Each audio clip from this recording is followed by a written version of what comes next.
Download the Bibo Super app on your mobile device. You can find it in the App Store, Play Store, and App Gallery for iOS, Android, and Huawei device users. Pag na-download na ang iyong Bibo Super app, mag-sign up gamit ang iyong mobile number at iyong referral code. May matatanggap kayong OTP sa iyong registered mobile number. Ilagay ang natanggap na OTP at pinutin ang submit button. Sa unang step, iset up ang iyong mobile PIN at password. Ang iyong MP ay i-enter nyo every time na magsasign in sa iyong Bibo Super app.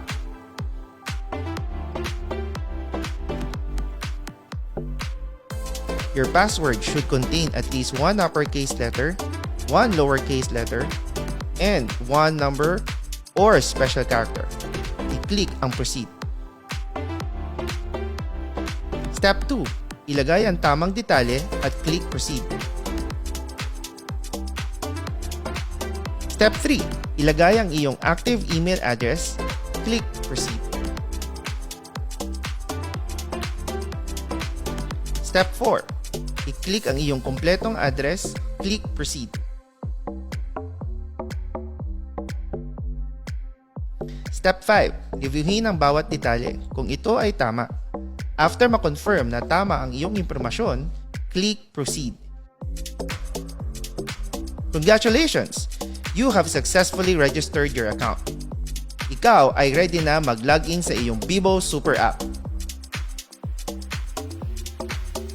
Para sa unang login, ilagay ang iyong mobile number at password. Feel free to explore your Bibo Super app. Pwede mo nang i-enjoy ang basic benefits.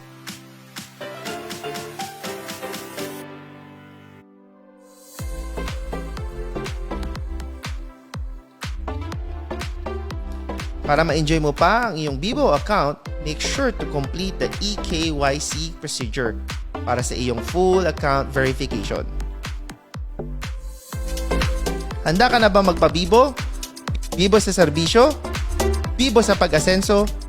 Ang Bibo, laging panalo!